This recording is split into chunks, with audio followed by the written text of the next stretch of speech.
Básicamente llevamos dos líneas de investigación en el laboratorio. Una es hacer biofísica de canales, principalmente de las uniones comunicantes.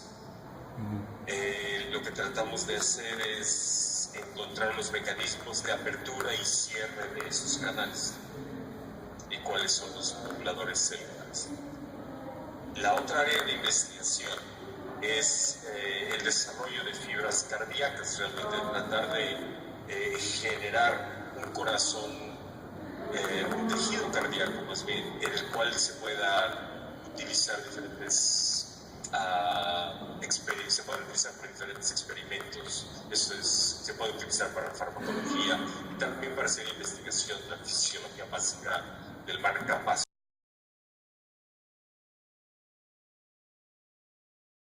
Las uniones comunicantes son 23 proteínas en los humanos y estas proteínas forman canales y estos canales pueden ser diferentes y tienen diferentes propiedades. Entonces, células cardíacas pueden expresar ciertas conexinas y fibroblastos pueden expresar otras conexinas. Afortunadamente, para el caso de los miocitos y fibroblastos, estas conexinas producen canales que se comunican entre ellos.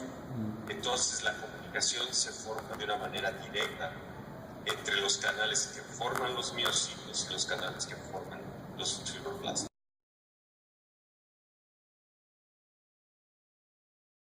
Las conexinas, como la conexina 43, son conexinas fosforilables. Si se fosforilan en cierta región al final de la proteína, los canales se hacen más pequeños y se reduce la conductancia eléctrica. Si se fosforila a la mitad de la terminal carboxílica, esta fosforilación sirve como una señal para quitar los canales de las células. Entonces se reduce por remodelación, se quitan los canales. Y eso es a largo plazo recibe varias horas en la remodelación. Esto lo puede uno hacer artificialmente. Las células en sí logran hacer la comunicación y en general tiene que ser una máxima comunicación.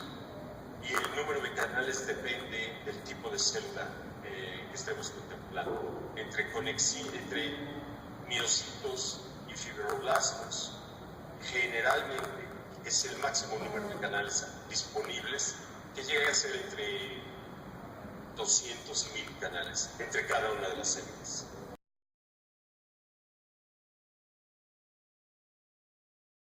Funciona como en todas las diferentes células. Esto es, las membranas se tienen que juntar de modo que haya comunicación a través de uniones comunicantes.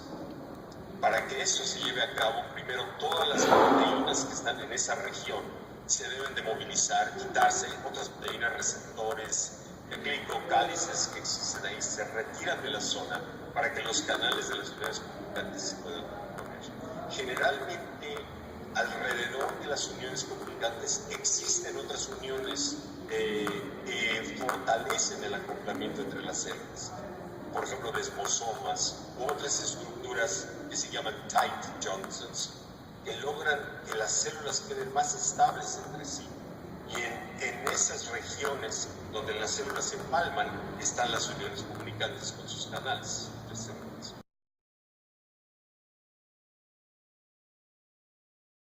Las células que funcionan como marcapasos tienen principalmente 4 canales. Vamos a decir que 3 esenciales para funcionar como marcapasos. Esto es un canal que se llama la corriente simpática, pero no del sistema simpático. Le llaman aquí la funny curve. Este es un canalito de potasio que normalmente está dejando pasar potasio. Entonces, las células marcapaso tratan de mantener el potencial a menos 80 milivolts. Y este pequeño canal está constantemente dejando salir potasio de la célula y se reduce el potencial de la membrana hasta que los canales reactivos a la corriente, como serían el de sodio y de calcio, se activan, se produce un potencial de acción que se propaga a las demás células. Eso es como funciona el marcapasos. Ahora, estos canales también son fosforilables. Entonces, por ejemplo, la adrenalina, al soltarse del cuerpo, la corriente sanguínea, llega al marcapaso. Y esto produce que la corriente Funny aumente, y eso hace que se repolaricen las células más rápido y aumente el flujo cardíaco.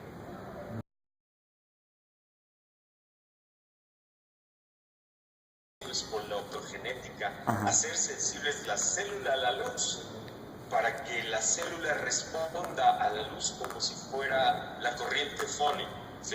Esta corriente que permite que se depolarice. Eso es lo que hace la optogenética, meter genéticamente un canal a las células para que funcionen como marcapaso, pero con la luz.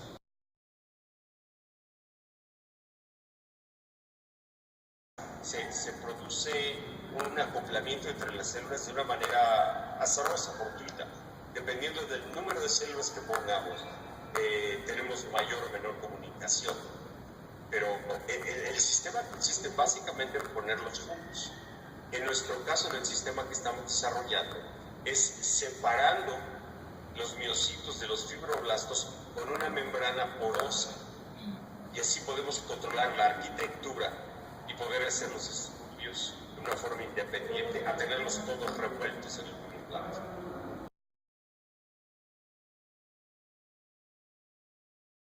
La membrana permite aislarlos, controla si ponemos más o menos mayor número o menor número de poros, podemos obtener mayor o menor comunicación entre las células, porque les damos más oportunidad de conectarse.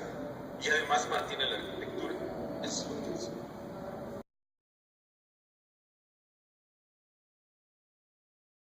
Para controlar la arquitectura del tejido tridimensional del tejido, vamos a tener que utilizar de marcapasos algunas células que ya estén en fase de G0, que les podamos poner el marcapasos óptico, y además tener otras células que también estén en G0, pero que sean diferentes a los miocitos, y luego tener los miocitos también en fase G0. Así que tendríamos que construir el material tridimensional en las membranas, y así se va a quedar. En el momento en que hagamos el enrollamiento, así debe de quedarse. Ya no vamos a tener más células creciendo, porque eso meterlo en un corazón no funciona mucho, porque seguirían creciendo las células, se formaría un tumor.